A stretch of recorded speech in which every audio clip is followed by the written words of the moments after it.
గౌరవనీయులు రాష్ట్ర తొలి ముఖ్యమంత్రి గారు శ్రీ కల్వకుంట్ల చంద్రశేఖరరావు గారిని మాట్లాడాల్సిందిగా కోరుతున్నాను.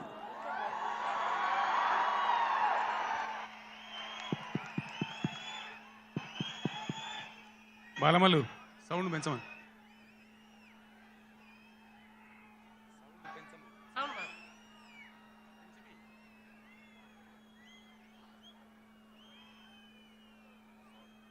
గౌరవనీయులు మన తెలంగాణ శాసనసభ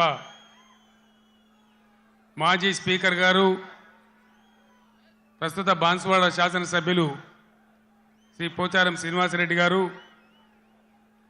గౌరవనీయులు మన తెలంగాణ మాజీ ఉప ముఖ్యమంత్రులు శ్రీ కడియం శ్రీహరి గారు, శ్రీ మహమూద్ అలీ గారు, గౌరవనీయులు కరీంనగర్ ఎమ్మెల్యే శ్రీ గంగుల కమలాకర్ గారు, హుజూరాబాద్ టైగర్ శ్రీ కౌశిక్ రెడ్డి గారు, టైగరేనా,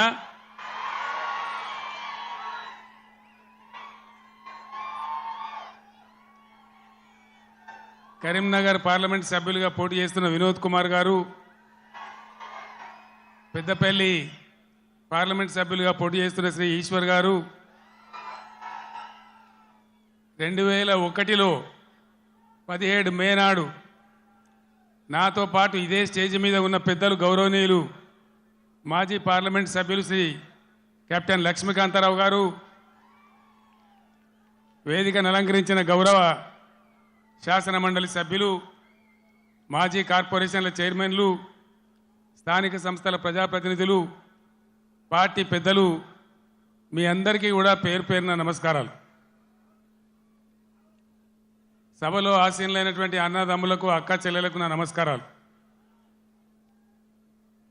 తెలంగాణ ఆశలు అడియాసలై దిక్కు తోచని స్థితిలో భయంకరమైన కరువు కాటకాలతో, కరెంటు కోతలతో, ఆత్మహత్యలకు, వలసలకు ఆలవాలంగా మారిన తెలంగాణ ఇంకెక్కడైతుంది తెలంగాణ? ఏ బాబు జరగరాదే, ఆ స్టేజ్ మీద లేందా తమాషా? జరుగు, ఇంకా జరుగు, జరగాయా బాబు? ఇంకా జరగండి, కోషిష్ చేస్తారందా? ప్లీజ్ జరగండి. దిశ దశ లేకుండా అన్నమో రామచంద్ర అని అలమటిస్తున్న తెలంగాణ కోసం హైదరాబాద్ జలదృశ్యంలో ఫోటోగ్రాఫర్స్ ప్లీజ్ జరగండి, ప్లీజ్ జరగాయ బాబు.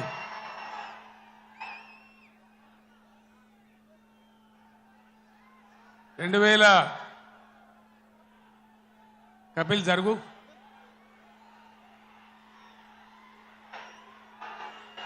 జరగాయ బాబు, అంతా లుల్లు పెట్టి తినబడతలేదా?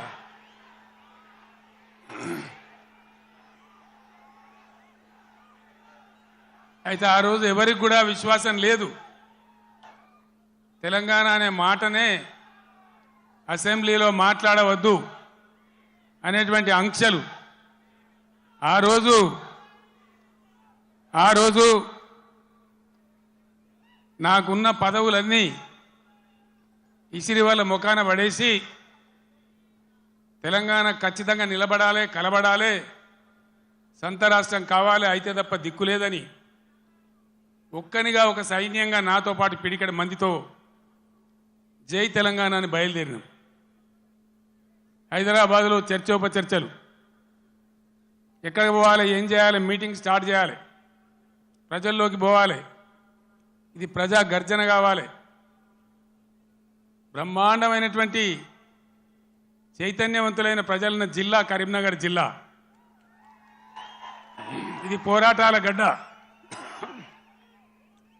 ఇక్కడి నుంచే ప్రారంభించాలని భావించి ఇదే ఎస్ఆర్ఆర్ కళాశాల మైదానంలో ఇదే రాత్రి సమయంలో మే 17వ తేదీ 48 డిగ్రీల ఎండ అయినా కూడా ప్రజల చైతన్యం ఉన్న జిల్లా అని చెప్పి తెలంగాణ ఉద్యమం కోసం ఊపిరిలూదాలని నమ్మి ఇక్కడికి వస్తే ఆనాడు మీరు తెలంగాణ జెండాను ఆకాశమంతా ఎత్తిన గడ్డ ఈ కరీంనగర్ గడ్డ. ఈ కరీంనగర్ గడ్డ మట్టినే బొట్టుగా పెట్టుకొని ఇక్కడనే పిడికిలెత్తి కార్యాచరణ చెప్పి నేను ఉద్యమం కోసం బయలుదేరిన. తర్వాత కథంతా మీకు తెలుసు, మీరే కథానాయకులు, మీరే నన్ను ముందుకు నడిపిండ్రు. కానీ కాంగ్రెస్ పార్టీ ఎటువంటి పార్టీ?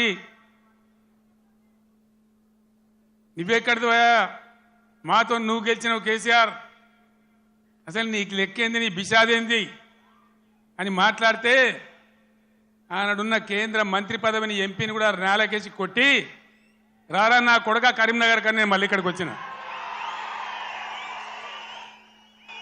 ఎన్ని కోట్లు ఖర్చు పెట్టినరో, ఎన్ని మాయోపాయాలు చేసినరో, మొత్తం రాష్ట్ర ప్రభుత్వం ఎన్ని గింగిరాలు కొట్టిందో మీకు తెలుసు నాకంటే ఎక్కువ.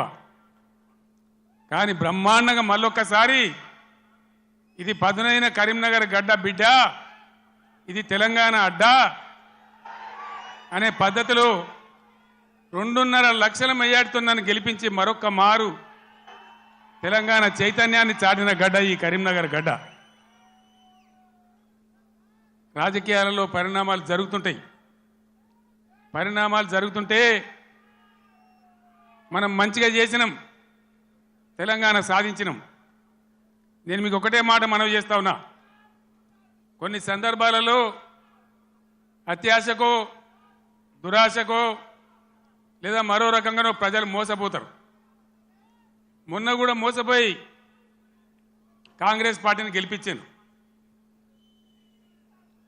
ఈరోజు 3 నెలల లోపలనే 100 రోజుల్లోనే ప్రజలు ఏం జరుగుతుందో మీకు తెలుసు. మీరందరు గ్రామాలలో ఉంటారు. ఏం మాట్లాడతామంటే మేము ఎక్కువ ఇస్తాం, మీకు 6 సందమామలు పెడతాం, 7 సూర్యులు పెడతాం అని మాట్లాడింది. రైతు బంధు 15,000 వేస్తాం, కళ్యాణ లక్ష్మికి తులం బంగారం కల్పిస్తాం. ఇవాళ నోటికి మొక్కాలే 420 హామీలు ఇచ్చిండ్రు, బయలుదేరిండ్రు. ఇవాళ ఏం మాట్లాడుతుండ్రు? రైతు బంధు అడిగితే చెప్పుతోను కొడతామంటాడు ఒక మంత్రి. నేను చెప్పిన బిడ్డ, రైతుల చెప్పులు చాలా బందోబస్తుంటాయి, దబ్బన వాళ్ళు అదే పనికెత్తుకుంటే ఏమవుతుంది మీకు గతి అని కూడా నేను చెప్పిన. బందోబస్తు ఉండే ఆ రైతుల చెప్పులు. మంత్రిగా ఉన్న వ్యక్తి రైతు బంధు అడిగితే చెప్పుతోను కొట్టుకుంటాడు. ఇంకెవడో సన్నాసిగాడు కూడా అంటాడు. అంటే ఏందన్నట్టు? ఇప్పుడు ఇన్న ముఖ్యమంత్రి ఆయనను 6 గ్యారెంటీలు ఇవ్వయా, కరెంట్ ఎందుకు మాయమైందా, నీళ్ళు ఎందుకు మాయమవుతున్నాయని అడిగితే ఆయన నేను పండబెట్టి తొక్కుతా, పేగులు మెడలేసుకుంటా, పెండ ముఖానికి రాసుకుంటా, చీరుతా, సంపుతా, మానవ బాంబునైతా, మట్టి బాంబునైతా అని మాట్లాడతాడు. ఇంత అసహనమా? ఒక ముఖ్యమంత్రి మాట్లాడవలసిన భాషనా ఇది? పద్ధత? తెలంగాణ రాష్ట్రానికి, సమాజానికి ఇది ఒక గౌరవమా? దయచేసి ప్రజలు ఆలోచించాలని చెప్పి నేను కోరుతా ఉన్నా. ఈ కరీంనగర్ గడ్డ నుంచి యావత్తు తెలంగాణ ప్రజానీకానికి నేను పిలిపిస్తా ఉన్నా. తెలంగాణ ముఖ్యమంత్రి అంటే తెలంగాణ మాట్లాడే మాటలు, ఆ ముఖ్యమంత్రి మాట్లాడే మాటలు, ఎవరన్నా ముఖ్యమంత్రి పదవులు ఉన్న వ్యక్తి మేము మానవ బాంబులం అయితే మనం మాట్లాడొచ్చునా? మాకు మాట్లాడరాదా? తిట్టానంటే తిట్టు తక్కువన్నాయా? ఇవాళ గీయాలకు మొదలు పెడితే రేపు గీయాల దాకా తిట్టచ్చు. నేను మాట్లాడినా, తెలంగాణ ఉద్యమంలో మాట్లాడినా, తెలంగాణ వ్యతిరేకించిన వాళ్ళను దద్దమ్మలు అన్నా, సన్నాసులు అన్నా, సమైక్యవాదం, సమగ్రాభివృద్ధి అంటే సన్నాసులారా ఏది రాని మాట్లాడినా. కానీ ఈ విధంగా 10 ఏళ్ళ ముఖ్యమంత్రికి ఉన్నప్పుడు నా నోటి నుంచి ఒక్క రోజన్నా, ఒక సందర్భంలోన్నా ఇటువంటి దురుసు మాటలు మీరు విన్నరా? దయచేసి ఆలోచన చేయాలని నేను చెప్పేది చాలా సీరియస్ మాట. ఎందుకంటే తెలంగాణ రాష్ట్రం తెచ్చుకున్నాం, 10 ఏళ్ళు బ్రహ్మాండమైన పాలన చేసినాం. మీ అందరికీ తెలుసు, తెలంగాణ వచ్చినాడు కొత్త కుండల ఈగది వచ్చినట్టు దిక్కు దిశ లేదు, బడ్జెట్ ఏందో తెలియదు, కరెంటు లేదు, కాలిపోయే మోటార్లు, పేలిపోయే ట్రాన్స్ఫార్మర్లు, మంచినీళ్ళకు అన్నమో రామచంద్ర, రాష్ట్ర వ్యాప్తంగా చేనేత కార్మికుల ఆకలి చావులు, రైతుల ఆత్మహత్యలు, అప్పుల బాధ భరించలేక ఒక భయంకరమైన పరిస్థితులలో ఈ రాష్ట్ర ప్రజలు నన్ను ముఖ్యమంత్రి చేసిన మీరందరూ కలిసి. నేనేమన్నా అన్నానా? ఆంధ్ర వాళ్ళు మోసం చేసిపోయినారు, డబ్బులు లేవు, ఖజానా ఖాళీ అని నా నోట్ల నుంచి ఎప్పుడన్నా మీరు విన్నారా? లంకె బిందెల కోసం వచ్చినామని అన్నానా? ఎవడన్నా ముఖ్యమంత్రి లంకె బిందెలని మాట్లాడొచ్చునా? నీకు ఏ పరిస్థితి దొరికిందో ఆ పరిస్థితి మీద ముందటికి ఒక మార్గం వేసుకొని ఎట్లా దాన్ని చక్కగా చేయాలో చేయాలి. మొన్నటిదాకా బీఆర్ఎస్ ప్రభుత్వం ఉన్నది, 10 ఏళ్ళు పనిచేసినాం. ఎస్, ప్రజలు మీకు ఇచ్చిండ్రు, మాకు అభ్యంతరం లేదు, మాకంత ఈర్ష్య కూడా లేదు. నువ్వు మాకన్నా కుడిచేయి పని చేయి, మాకన్నా మంచిగా పని చేయి, మంచి పేరు తెచ్చుకో, మేము పోటీ పడేటట్టు చూసుకో, మాతో పోటీ పడేటట్టు చూసుకో. కానీ ఈ సీరితము, పండబెట్టి తొక్కుతాము, రైతు బంధు అడితే చెప్తోని కొడతాము. ఒక్క మాట దయచేసి మీరు ఆలోచన చేయాలి. నేను అహోరాత్రాలు కష్టపడి నా రాష్ట్రం భారతదేశానికి తలమానికం కావాలి, ఇక్కడ కరెంటు బాధ పోవాలి. నాకు 2 విషయాలు అయితే నాకు అర్థమైతలేవు. చాలామందిని అడిగిన నేను ఇదేం కథరాబాయ్ అని. మంచినీళ్ళు భగీరథ ప్రయత్నం చేసి 2-3 నెలలు రాత్రి నిద్ర లేకుండా రాత్రి 3 గంటల వరకు కూడా పనిచేసి ఒక అద్భుతమైన పథకం రూపకల్పన చేసి మంచి సోర్సుల దగ్గర పెట్టి నేను ఒక ఛాలెంజ్ చేసిన అసెంబ్లీలో మీకు జ్ఞాపకం చేస్తా ఉన్నా. ఈ 5 ఏళ్ల లోపు 14 నుంచి 19 వరకు ఈ టర్మ్ లోపల భగీరథ నీళ్లు తెచ్చి ఇంటింటికి నల్లా పెట్టి నీళ్లు ఇయ్యకపోతే మేము మళ్ళీ అసెంబ్లీ నిలవడం, ఓట్లు అడగా అని చెప్పి నేను శపథం చేసిన శాసనసభలో. అదే పద్ధతిలో తెచ్చి ప్రతి ఇంటికి ఆదిలాబాద్ గోండుగూడెంలో, నల్లగొండ లంబాడి తండాలో అందరికి కూడా వచ్చే విధంగా ప్రతి ఇంటికి నల్లా ఇచ్చి బ్రహ్మాండంగా మంచినీటి సరఫరా చేసినాం. ఇప్పుడున్న ప్రభుత్వానికి ఆ పథకం నడిపే తెలివి లేదా అని నేను అడుగుతా ఉన్నా. ఎందుకు ఇలా మిషన్ భగీరథల సమస్యలు వస్తూ ఉన్నాయి? అదేవిధంగా రెండవది కరెంటు. మీ అందరికి తెలుసు, నేను ముఖ్యమంత్రి అయినాడు కరెంటు ఎట్లా ఉండే. ఏడాది అర్థం లోపల దాన్ని బాగా చేసి రెప్పపాటు సెకండ్ పాటు కరెంటు పోకుండా రాష్ట్రంలో అన్ని వర్గాలకు కరెంటు ఇచ్చినాం. పోచారం శ్రీనివాసరెడ్డి గారు నా పక్కనే ఉన్నారు, ఆనాడు వ్యవసాయ శాఖ మంత్రిగా ఉండిరి. ఆయనకు నేను లక్ష్మీపుత్రుడు అని పేరు పెట్టుకున్నా. ఆయన కాలంలోనే 24 గంటలు రైతులకు ఫ్రీ కరెంట్ వచ్చింది, రైతు బంధు వచ్చింది. కరెంటు కరోనా వచ్చి కాటేస్తే కూడా నేను వేరే ఏవో ఆపినా కానీ రైతు బంధు ఆపలే. వ్యవసాయం జరగాలి, గ్రామాలు నిలబడాలి, రైతాంగం నిలబడాలని కరోనా వచ్చి బాధ పెట్టినా, ఖజానాల డబ్బులు లేకున్నా, అప్పో సప్పో చేసైనా సరే రైతు బంధు ఆపలే. ఇలాగా రైతు బంధు ఏ శాతం అయితే లేదా? కేసీఆర్ జర్ర ఇటు ముఖం మలగంగానే కట్క బంద్ చేసినట్టు కరెంటు బంద్ అవుతుందా? మేము చేసిన దాన్ని 9 ఏళ్ళు ఇచ్చిన దాన్ని ఈ చవడ దద్దమ్మలకు ఇయ్యలేదా? దయచేసి ప్రజలు ఆలోచించాలి. ఇలా మళ్ళీ మీరు కాంగ్రెస్కే ఓటేసిన అనుకో ఏమంటారు? మేము రైతు బంధు ఇవ్వకున్నా, కరెంట్ ఇవ్వకున్నా, మోటార్లు గాలబెట్టినా, నీళ్లు సరిగా తెచ్చి రైతుల పొలాలు ఎండబెట్టినా మళ్ళీ మాకే గుద్దిను, మాకే ఓటేసిన అంటారు. 6 గ్యారెంటీలు, 3 గ్యారెంటీలు అన్నిటికన్నిటికీ ఎగనామం పెడతారు. ఇది కాంగ్రెస్ చరిత్ర మీరు చూసిందే.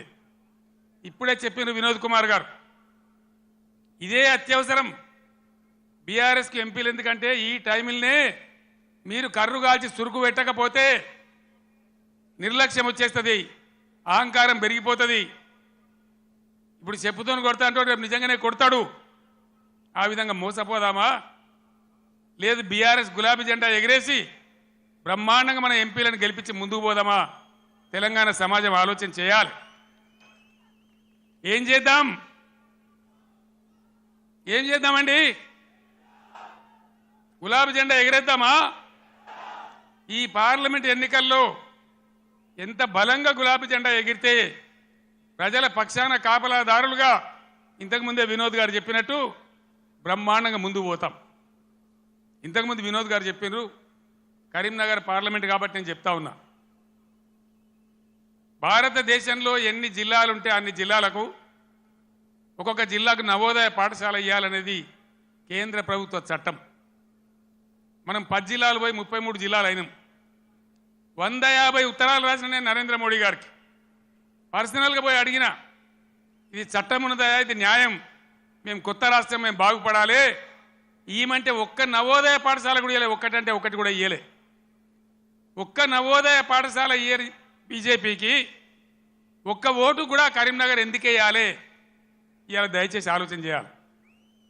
దేశవ్యాప్తంగా 157 మెడికల్ కాలేజీలు పెడితే ఒక్క మెడికల్ కాలేజీ కూడా మన తెలంగాణకి ఇయ్యలే. 100 సార్లు అడిగితే కూడా. మరి ఒక్క నవోదయ పాఠశాల ఇవ్వని, ఒక్క మెడికల్ కళాశాల ఇవ్వని బీజేపీకి ఎందుకు ఓటేయాలి? బండి సంజయ్ ఇక్కడ ఎంపీ ఏం చేసినట్టు మీరు దయచేసి ఆలోచన చేయాలి. 5 రూపాయల పనిచేసినరా? 5 రూపాయలు ఏమన్నా 10 రూపాయల పని జరిగిందా? ఇంతకుముందు వినోద్ గారు చెప్పిన, నేను మళ్ళీ చెప్పదలుచుకోలే. ఆయన ఉన్నప్పుడు కరీంనగర్ స్మార్ట్ సిటీ కానీ, జాతీయ రహదారులు కానీ, రైలు మార్గం కానీ, ఇంకా అనేక ఇన్స్టిట్యూట్స్ గురించి కానీ కేంద్రంతో పోరాటం చేసిండు. చాలా ఎక్కువసార్లు పార్లమెంట్లో మాట్లాడిండు. అసలు బండి సంజయ్కు వినోద్ కుమార్కు పోలిక ఉన్నదా? దయచేసి మీరు ఓటు పోసే ముందు ఆలోచించాలని కోరుతా ఉన్నా. ఎటువంటి వాడు మన ఎంపీగా ఉంటే మనకు లాభం అవుతుంది? నిజాయితీగా ఉండి నా ఎంబడి నిజాయితీగా ఆశాంతం ఉద్యమ పొడుగున ఏనాడు కూడా మడమ తిప్పకుండా పనిచేసిన నాయకుడు వినోద్ కుమార్. నిజాయితీకి మారుపేరుగా ఉన్న వ్యక్తి వినోద్ కుమార్. ఏ జిల్లా ప్రజలైతే తన ఎంపీ గెలిపించిండ్రో వాళ్ళ కోసం అన్ని రకాలుగా ముఖ్యమంత్రిగా నాతోని కానీ కేంద్రంతో కానీ కొట్లాడి ఈ ప్రాంతానికి పనులు కానీ, డబ్బులు కానీ, నిధులు కానీ రాబట్టడానికి అన్ని విధాలా పనిచేసిన వ్యక్తి వినోద్ కుమార్. దయచేసి ఆలోచన చేయాలి. కేసీఆర్ నాడు 1 ఎకరం పొలం ఎండిందా? మరి ఇవాళ ఏం బీమారి వచ్చింది? ఈ బీమారి ఇట్లనే ఉండానా? మళ్ళా తెలంగాణ ఆత్మహత్యలు రావన్నా? మేము ఏం చేసినా ఒక పథకం ప్రకారం చేసినాం, ఒక సిస్టమ్ ప్రకారం చేసినాం. తెలంగాణలో వ్యవసాయ స్థిరీకరణ జరగాలని వ్యవసాయ పాలసీ పెట్టుకున్నాం. నాకు ఎవరు దరఖాస్తు చేయలే, దండం పెట్టలే, ఎవరు ధర్నా చేయలే. రైతు బంధు తెచ్చినాం. దేశంలో ఏ రైతు నాయకుడు తేలే. చరణ్ సింగ్, దేవిలాలు, మహారాష్ట్రలో వసంత్ దాదా పాటిల్, చాలామంది రైతు బిడ్డలు ముఖ్యమంత్రులు అయినారు. కానీ వాళ్ళు ఎవరు పెట్టలే. ఇండియాలోనే మొట్టమొదటిసారిగా రైతు బంధు అనే పథకం పేరు పెట్టి స్టార్ట్ చేసిందే కేసీఆర్ ప్రభుత్వం కాదా? మీరు ఆలోచించాలని నేను కోరుతా ఉన్నా. రైతు బీమా, రైతు చచ్చిపోతే అడిగే దిక్కు లేకుండే. రైతు ఏ గుంట భూమిన రైతు చనిపోయినా 5 లక్షల రూపాయల బీమా తెచ్చిపెట్టినాం. ఇలా దాని గురించి వివరం లేదు.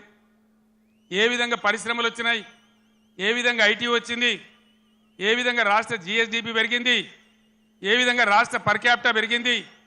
దయచేసి కరీంనగర్ మేధావులు, తెలంగాణ ప్రజలు తమ పార్లమెంట్లో ఓటేసే ముందు ఈ విషయాలన్నీ కూడా ఆలోచన చేయాలి. మీ అందరినీ కూడా నేను కోరేది ఒకటే. నేను పెద్ద లంబా చెవుడా గంటసేపు మాట్లాడా, మీరన్నీ చూస్తున్నారు. ప్రతిదానికి మీరే సాక్షులు. కేసీఆర్ నాడు ఎట్లా పచ్చని పొలాలుండే, ఎట్లా 24 గంటల కరెంటు ఉండే, ఇలా ఇంత మాయలమే ఎట్లా మాయమైనాయి, ఎందుకు మాయమైనాయి? ఈ అసమర్థ కాంగ్రెస్ పాలకులు బోగస్ మాటలు చెప్పిండ్రు. రైతులకు బోనస్ ఇస్తామన్నారు. మొన్న వానకాలం పంట బోనస్ ఇచ్చిండ్రా? ఇప్పుడు యాసంగి గురించి ఇస్తామని చెప్తున్నారా? అంటే బోనస్ బోగస్ అయిపోయింది. ఈ విధంగా అనేక విషయాలలో పదవికి ఇప్పుడే వచ్చినాం కదా, ఇప్పుడే అబద్ధం ఎట్లా ఆడితే ఎట్లా అనే ఇది కూడా లేకుండా అడ్డగోలుగా మాట్లాడుకుంటూ, నానా బూతులు మాట్లాడుకుంటూ, ఒకటే రకంగా కేసీఆర్ మీద ఏడ్చుకుంటూ వాళ్ళు పనిచేస్తూ ఉన్నారు. మీరు చూస్తూ ఉన్నారు. కాళేశ్వరం ప్రాజెక్ట్, దానిలో మేడిగడ్డ బ్యారేజు 100 కాంపోనెంట్లలో అదొక చిన్న కాంపోనెంట్. దాంట్లో కొంచెం ఇసుక జారి 2 పిల్లర్లు కుంగినాయి. అదేందో ప్రళయం బద్దలైనట్టు, దేశమే కొట్టుకపోయినట్టు. నేను 2-3 రోజుల తర్వాత టీవీలో కూర్చుంటున్నా, ప్రతి ఇంటికి చేరుకొని చెప్తా కాళేశ్వరం సంగతి ఏందో, ఎందుకు గట్టినమో. కాళేశ్వరం పుణ్యమే కదా ఎంత బ్రహ్మాండంగా ఈ జిల్లాలో నీళ్ళు వచ్చినాయి. ఏ విధంగా మిడ్ మానేరు ఎల్ఎండి నిండి ఉంటుండే, ఏ విధంగా చెరువులు చెక్ డ్యాములు మత్తళ్ళు దుంకుతుండే. చాలా దుఃఖం కలుగుతూ ఉంది మనసుకు. నా కండ్ల ముందే ఇంత తొందరలోనే ఈ కరెంటు మాయం కావడం, రైతులు కళ్ళలో నీళ్లు పెట్టుకోవడం, సోషల్ మీడియాలో చూస్తూ ఉంటే అనేక చోట్ల రైతులు పొలాలు కాలబెడతా ఉన్నారు, గొర్రెలను మేపుతా ఉన్నారు, గొడ్లను మేపుతా ఉన్నారు. వాళ్ళు అట్లా నాశనం అవుతుంటే కూడా నేను పేగులు మెడలేసుకుంటా పండబెట్టి తొక్త డైలాగులే తప్ప, రైతు సోదరులారా భయపడకండి. ఒకనాడు ఇదే ఎస్ఆర్ఎస్పీకి నీళ్ళు తక్కువ పడితే సింగూరు డ్యాంలో ఉంటే అక్కడి నుంచి తెచ్చి వరంగల్ దాకా ఇచ్చి కూడా పంటలు కాపాడినాం. సిఆర్ గారు నా పక్కనే ఉన్నారు. ప్రభుత్వం అంటే అట్లా ఉండాలి, దమ్ము ఉండాలి, ధైర్యం ఉండాలి, రైతాంగాన్ని కాపాడాలనే ప్రేమ ఉండాలి. ఆ ప్రేమ ఉంటే, ఆ సోయి ఉంటే ఇవాళ ఈ పరిస్థితి రాకపోవు. ఎంతసేపు కేసీఆర్ని మన బదనాం చేయొచ్చా, మేడిగడ్డ ఈ గడ్డ చెప్పి దమన మన పనులలో ఒక పన్ను వదలవుతుంది. 32 పనులు రాలగొట్టుకుంటామా, మొత్తమే ఊడగొడతామా? ఏ పన్ను అయితే ఊగుతుందో ఆ పన్ను బాగు చేసుకుంటాం, కానీ మొత్తం పనులు అయితే రాలగొట్టుకోం కదా. ఒక 2 పిల్లర్లు, మొత్తం 300 పిల్లర్లు ఉంటాయి కాళేశ్వరంలో. అలా కలిసే నదుల మీద, ఉపనదుల మీద, మెయిన్ గోదావరి మీద 300 పైచిలకు పిల్లర్లు ఉండేటువంటి కాళేశ్వరం ప్రాజెక్టులో 2 పిల్లర్లు కుంగిపోయినాయని, అది భారతదేశమే మునిగిపోతున్నంత బొబ్బ చేసి కేసీఆర్ మీద బదనాం పెట్టాలనే పద్ధతిలో ఇలా చిల్లర రాజకీయం చేస్తూ ఉన్నారు తప్ప, మరి రైతుల మంచినీళ్ళు ఇలా మార్చి 10, 12కే ఇట్లా ఉంటే రేపు ఏప్రిల్ మే నెలలో ఏం కావాలి మన గతి? ఏం కాబోతా ఉన్నది? ఏం జరగబోతా ఉంది? అందుకే ఇవాళ మళ్ళీ మీరు తప్పిపోయి, దయచేసి నాయకులు, కార్యకర్తలు మీరందరూ కూడా వినోద్ గారు కోరినట్టు గ్రామాలలో చర్చ పెట్టాలి. ప్రతి బీఆర్ఎస్ కార్యకర్తకు, నాయకులు నేను విజ్ఞప్తి చేస్తా ఉన్నా, ఏ విషయం చూసినా కూడా వీళ్ళ వైఖరి సరి అనే పద్ధతిలో లేదు. ఇప్పుడు వచ్చిన ప్రభుత్వం ఒక అంకుశంలాగా బీఆర్ఎస్ ఉండాలి. బీఆర్ఎస్ బలం తెలంగాణ బలం. ఎందుకంటే బీఆర్ఎస్ తెలంగాణ దళం, తెలంగాణ గలం. శాసనసభలో కానీ పార్లమెంట్లో కానీ అన్ని విధాల ఇటు రాష్ట్రాన్ని, కేంద్రాన్ని ఒప్పించి మెడలు వంచి బ్రహ్మాండంగా పని జరిగాయనంటే బీఆర్ఎస్ ఉండాలి.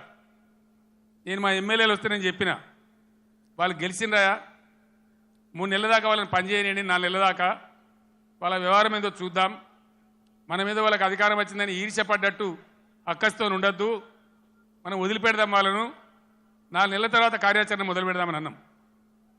ఒక్కటంటే ఒక్క మాట మీద ఖాయం ఉండద్దా? ఉరుకుర్రి 2 లక్షల రుణం తెచ్చుకోండి, 9 తారీఖు నాడు నేను మాఫీ, డిసెంబర్ 9 నాడే. అందుకే ఈరోజు బీఆర్ఎస్ ఎమ్మెల్యేలు ప్రశ్నిస్తూ ఉన్నారు, బీఆర్ఎస్ నాయకులు ప్రశ్నిస్తూ ఉన్నారు. మీ అందరు నేను కోరేది ఒకటే, తెలంగాణ బలంగా ఉండాలంటే బీఆర్ఎస్ బలంగా ఉండాలి, ప్రశ్నించేవాడు ఉండాలి. తెలంగాణ సోయి ఉన్నవాడు, తెలంగాణ ఉద్యమం తెచ్చిన వాళ్ళు, పేగులు దిగేదాకా కొట్లాడినోళ్ళు, సావు అంచు దాకా పోయి సావు నోట్లో తలకాయ పెట్టినోళ్ళు, వాళ్ళకు ఉంటుంది కడుపు నొప్పి తెలంగాణ గురించి. కాబట్టి నేను తెలంగాణ యావత్ ప్రజానీకాన్ని కోరుతా ఉన్నా, నా మాటల్ని మీరు దయచేసి ఆలోచన చేయండి. ఈరోజు ప్రభుత్వం నడిపే విధానం చూడండి, మేము ఉన్నప్పుడు ఎంత గౌరవంగా నడిపినామో చూడండి, ఎన్ని రకాల స్కీములు తెచ్చి ప్రజల్ని ఎట్లా కడుపులో పెట్టుకున్నామో చూడండి. ఇలా చేనేత కార్మికులు బతుకమ్మ చీరలను తెచ్చినాం, తమాషకు దేలే, చెక్కిలి గింతల కోసం దేలే.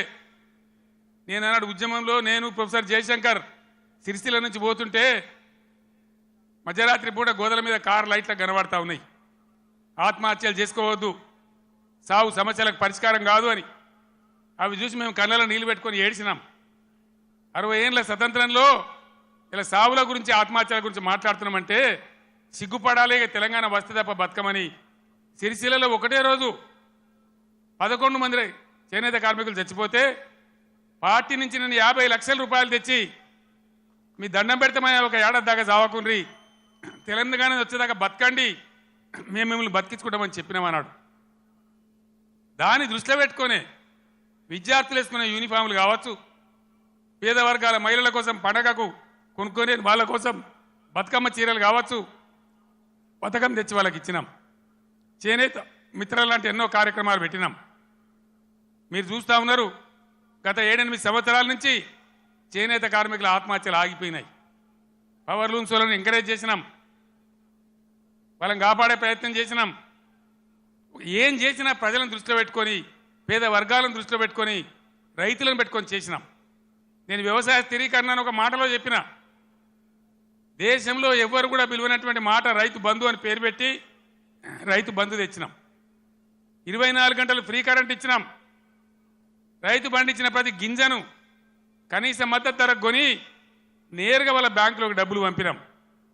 ఈ సదుపాయం వల్ల తెలంగాణ రైతాంగానికి గుండె ధైర్యం వచ్చింది. ఇక నిలబడగలుగుతాం అనుకున్నారు, కానీ 3 నెలలనే ఇంత మార్పు జరిగితే, పంటలు ఎండబెట్టే పరిస్థితి వస్తే నా కళ్ళల్లో కూడా నీళ్ళు వస్తూ ఉన్నాయి. ఏం అన్యాయం, ఏం గరి. ఆనాడు సమైక్య పాలకులను ఇచ్చినాం, ఇప్పుడు అంతకంటే కూడా భయంకరంగా తయారైందని. నేను చేనేత కార్మికులు కూడా మనవి చేస్తూ ఉన్నా, మీరు మళ్ళీ బతకాలంటే మీ తరఫున కొట్లాటోళ్ళు అసెంబ్లీలో ఉన్నారు, పార్లమెంట్లో కూడా ఉండే అవసరం ఉంటుంది. ఇటు రాష్ట్రాన్ని అటు కేంద్రాన్ని నిలదీసి ఖచ్చితంగా చేనేత కార్మికులు కూడా దయచేసి ఇలా ఆలోచన చేయాలి. ఓటు ఏదో తమాషకేయద్దు. మొన్న కూడా కొంతమంది తమాషకేసిండ్రు.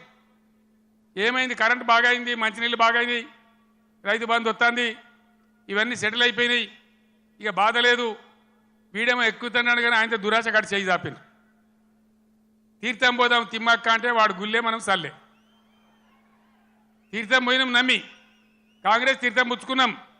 ఏమైంది, వాళ్ళు మంచిగా పదవులకు ఎక్కిరు, బ్రహ్మాండంగా ఉన్నారు, డబ్బు మూటలు గుంజుతున్నారు, దౌర్జన్యంగా దోపిడీ చేస్తున్నారు, ఢిల్లీకి మళ్ళీ సూట్ కేసులు పంపుతున్నారు. ఆ పని మీద బిజీ ఉన్నారు ఫుల్గా. ముఖ్యమంత్రి మంత్రులు హైదరాబాదు ఢిల్లీ, ఢిల్లీ హైదరాబాద్ తిరుగుడు. 3 నెలల 9 మాటలు పోతారు. ఇన్ని యాత్రలా అంటే ఏం జరుగుతుంది? మళ్ళోసారి తెలంగాణ ఆత్మగౌరవాన్ని ఢిల్లీ గద్దల పెద్దల దగ్గర, వాళ్ళ పాదాల దగ్గర తాకట్టు పెట్టి ఇలా మన ప్రాణాలతో చెలగాట మాడుతూ ఉన్నారు. ఇది ఇట్లే కొనసాగన్నా, ఈ విధంగానే ఉండన్నా, లేక ప్రజల పక్షాన బలంగా గలం వినిపించి పోరాడేటువంటి నాయకులు ఇలా పార్లమెంట్కో అన్న దయచేసి ఆలోచన చేయాలి. ఎందుకు బీఆర్ఎస్కు ఎంపీలు, ఇంతకుముందు 4 బీజేపీ ఎంపీలు ఏం చేసిండ్రు? ఏకైనా పైసలు తెచ్చిండ్రా? ఏమైనా లాభం చేసిండ్రా రాష్ట్రానికి? దయచేసి ఆలోచన చేయాలా. పట్టిగానే అలవోకగా తమాషాగా ఓట్లు వేయద్దు. భయంకరంగా ఇలా దేశం అన్ని విధాలు నష్టపోతూ ఉంది. ఈ దేశంలో అవసరానికి మించిన బొగ్గు నిల్వలున్నాయి. 360 బిలియన్ టన్నుల బొగ్గున్నది. 70,000 టీఎంసీల నీళ్లు నదులలో ప్రవహిస్తున్నాయి. 40 కోట్ల ఎకరాల సాగు భూమికి సరిపడే నీళ్లు బ్రహ్మాండంగా ఉన్నాయి. కేంద్రంలో కూడా సమర్థమైన ప్రభుత్వం ఉంటే బ్రహ్మాండంగా దేశం కరెంటు కొరత లేకుండా యావత్తు దేశమే ఉండే పరిస్థితి ఉంటుంది. మొన్న నన్ను మీరు ఇక్కడ ఆగబట్టిండ్రు, బ్రేక్ కొట్టిండ్రు, కానీ మొన్న నేను ఇక్కడ గెలిచి ఉంటే ఈ పాటికి సగం దేశంలో అగ్గి పెట్టేవాడిని, శిక్షాన్ని చేసేవాడిని, మొత్తం దేశాన్ని చైతన్యం చేసేవాడిని. చిన్న దెబ్బ తగిలింది, పర్వాలేదు, ఓర్చుకుందాం, తట్టుకుందాం. మనం ఉద్యమాలు చేసిన వాళ్ళం, ఓకే ఉన్నోళ్ళం, పేగుల దగ్గర కొట్లాడే శక్తి ఉన్నోళ్ళం, ధైర్యం ఉన్నోళ్ళం, ధైర్యంగా ముందుకు పోవాలి. మేము దళిత బంధు తెచ్చినా, చేనేత కార్మికుల కోసం తెచ్చినా, రైతు బంధు తెచ్చినా, కులము మతము జాతి ప్రసక్తి లేకుండా మైనార్టీ రెసిడెన్షియల్ పాఠశాలలు పెట్టినా, బీసీలకు పెట్టినా, ఎస్సీలకు పెట్టినా, ఎస్సీలకు పెట్టినా, కులం చూడలే, మతం చూడలే, జాతి చూడలే. ఇలా మనం కూడా తెలంగాణ జాతిగానే నిలబడాలి, కలబడాలి. దయచేసి నేను మీ అందరినీ ప్రార్థించేది, నేను లంబా చెవడ ఉపన్యాసం చెప్పడానికి రాలే. ఒక మెసేజ్, ఒక టేకాఫ్. ఇది లక్ష్మీ గడ్డ కాబట్టి, ఇదే గడ్డ నుంచి తెలంగాణ సాధించినాం కాబట్టి నేను మీకు అందరికి ఒకసారి నమస్కరించి ఈ అప్పీల్ తెలంగాణకు చేసి బ్రహ్మాండంగా చేయాలని చెప్పి నేను ప్రయత్నం చేస్తూ ఉన్నాం. కాంగ్రెస్ గవర్నమెంట్లో మీరెవరు భయపడే అవసరం లేదు, నేను చెప్తా ఉన్నా.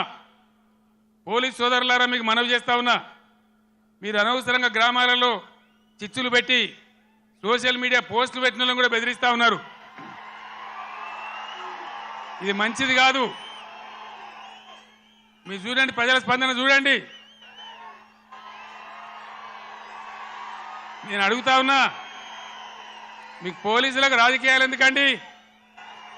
ఏమెక్కడున్నాయి మీకు రాజకీయాలు? ఇలా ఎవరికి అధికారం శాశ్వతం? మేము 10 ఏళ్ళు ఉన్నాం ప్రభుత్వంలో. మా మీద కూడా కొన్ని కుక్కలు మొరిగినా కానీ ఏమని పాపాన పడిపోతాడన్నాం కానీ మేము ఈ దౌర్జన్యాలు చేయలే. మేము ఉన్ననాడు కనుక పోలీసులు ఇయ్యేలా చేసే దౌర్జన్యాలు పోలీసుతో చేయిస్తే ఈ కాంగ్రెస్ వాడు ఒక్కడు మిగులునా అసలు ఈ రాష్ట్రంలో? మేము అటుపోలే, ఆ దారి పట్టలే. మేము ప్రజల సంక్షేమం కోసం పనిచేసినాం, 24 గంటల కరెంటు కోసం పనిచేసినాం, పేద ప్రజల ఆకలి తీర్చాలని పనిచేసినాం, ముసలి మురిగ వాళ్లకు 2000 రూపాయల పెన్షన్ ఇచ్చి ఆదుకున్నాం. ఎంత చెప్పినామో అంత అమలు చేసి చూపించినాం. ఒకటో అరణో తప్పితే అన్నిటికన్నీ అమలు చేసినాం. 1,70,000 మంది విద్యార్థులకు ఉద్యోగాలు కల్పించినాం. అన్నీ కూడా చేసినాం. సరే, జరిగింది ఏదో జరిగింది.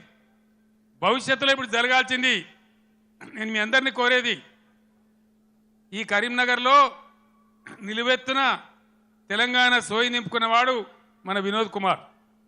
క్లీన్ క్యారెక్టర్ అన్న వ్యక్తి మన వినోద్ కుమార్. ఈయనకు బండి సంజయ్కి పోలిక లేదు, పొంతన లేదు, నక్కకు నాగలోకి అనుకున్న తేడా ఉంది.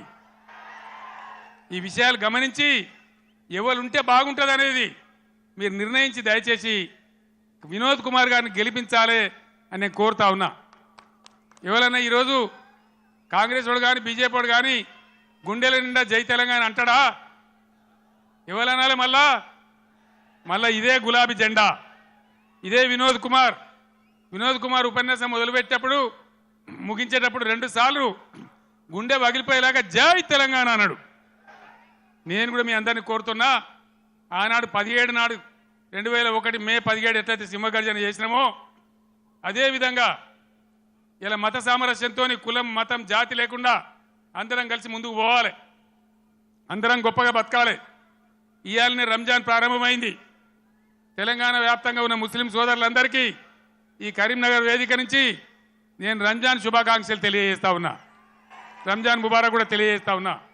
అందరం కలిసి తెలంగాణ జాతి యావత్తు ఏకతాటిపై నిలిచి కుల మతాలకు అతీతంగా అందరం బాగుపడే కోసం మళ్ళా ఈ గులాబీ జెండా ఉంటేనే తెలంగాణకు రక్ష. కాబట్టి ఈ పార్లమెంట్ ఎన్నికల్లో అన్ని స్థానాలలో కూడా మనం ముందుకు దూసుకొని పోవాలి. కార్యకర్తలకు నాయకులకు నా మనవి, పవర్ బ్రోకర్ గాళ్ళు ఎప్పుడు ఉంటారు, కొన్ని బేవార్స్ ఛానళ్ళు ఎప్పుడు ఉంటాయి. బీఆర్ఎస్ పుట్టినాడే అన్నారు, ఇది మకల పుట్టింది పుబ్బల పోతుందని.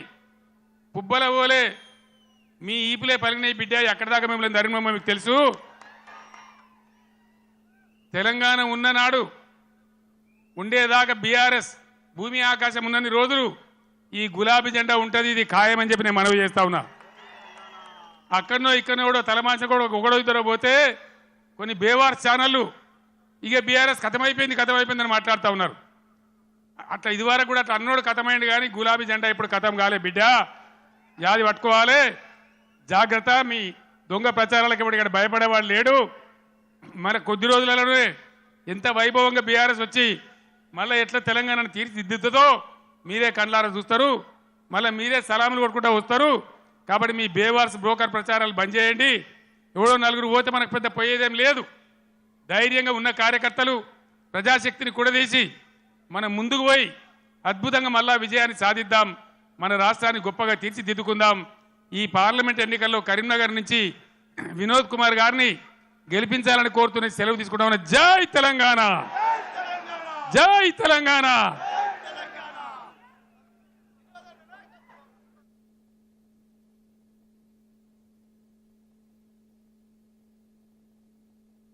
దమ్మున్న గడ్డ మీద దమ్మున్న నాయకుడే పుడతాడు. ఇలా కాళేశ్వరం ప్రాజెక్టు అనుమతులు కానివ్వండి, పాలమూరు ఎత్తిపోతుల అనుమతులు కానివ్వండి, ఇలా యాదాద్రి ప్రాజెక్టు అనుమతులు కానివ్వండి, భద్రాద్రి ఎలక్ట్రిసిటీ పవర్ స్టేషన్ అనుమతులు కానివ్వండి, ప్రతి అనుమతిలో కూడా నా పాత్ర లేని అనుమతి రాలేదు. ఢిల్లీలో నా పాత్ర లేని అనుమతి రాలేదు. గెలుపోటములు వాడికి లెక్క కాదురా, కత్తుల మీద సాము చేసి వచ్చిన నెత్తుడికి ఉండేవాడిని. తెలంగాణ లొల్లును ఢిల్లీలో పెట్టి లోక్సభనే షేక్ చేసిన గులాబీ గర్జనవాడు. వాడి కణం కణం తెలంగాణ, నరం నరం కరీంనగరం. కాకతీయ రుధిరాల పౌరుషపు వీర ఖడ్గమితడే కరీంనగరు జన గుండె కోరుకొను విజయ దుర్గమితడే తోవలేని ప్రతి వీరవాణి నడిపించు మార్గమితడే కలిగంజిలేని కడు పేద పేగు వినిపించే గర్జనితడే. వినోద్ ఎంపీ ఉన్నప్పుడు ఇదే కరీంనగర్ టౌన్ ను స్మార్ట్ సిటీలో పెట్టించండి. కరీంనగరు హరమెవడురా కరీంనగరు హరమెవడురా కరీంనగరు హరమెవడురా వినోదన్న కదరా గులాబీ దండై కదలరా గులాబీ జెండై ఎగరరా గులాబీ గుండెకు అద్దమే మన వినోదన్న కదరా రా రా రా మరి పద సమరముకు సైరన్ మోగిస్తున్నాడు సైన్యాలైనడు వరా యుద్ధముకు శంఖం పూరిస్తున్నాడు. వరంగల్ నగరాన్ని ఆ రోజు స్మార్ట్ సిటీ జాబితాలో ఉండే కరీంనగర్ నగరం దరఖాస్తు పెట్టుకోవడానికి కూడా అర్హత లేదు. కేవలం 3 లక్షల జనాభా ఉన్నటువంటి నగరం. కేసీఆర్ గారితో మాట్లాడి ఢిల్లీలో తిరిగి అక్కడ అందరినీ ఒప్పించి ఒక పార్లమెంట్ సభ్యుడిగా అర్హత లేకుండా ఇలా తీసుకొని రావడం జరిగింది.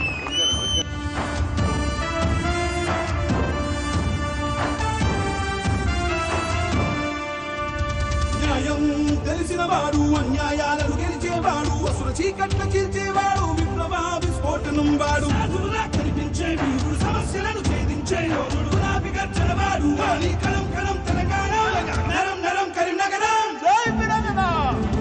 కరీంనగరు కరమెవడురా కరీంనగరు కరమెవడురా కరీంనగరు కరమెవడురా వినోదన్న కదరా గులాబీ దండై కదలరా అరే గులాబీ జెండై ఎగరరా గులాబీ గుండెకు శబ్దమే మన వినోదన్న కదరా మరి పద సమరముకు సైరన్ మోగిస్తున్నాడు సైన్యాలైనడు వరా యుద్ధముకు శంఖం పూరిస్తున్నాడు. I want to make a request. రాజకీయ ప్రత్యర్థులు ఉండాలి తప్పితే రాజకీయ శత్రువులు ఉండకూడదు.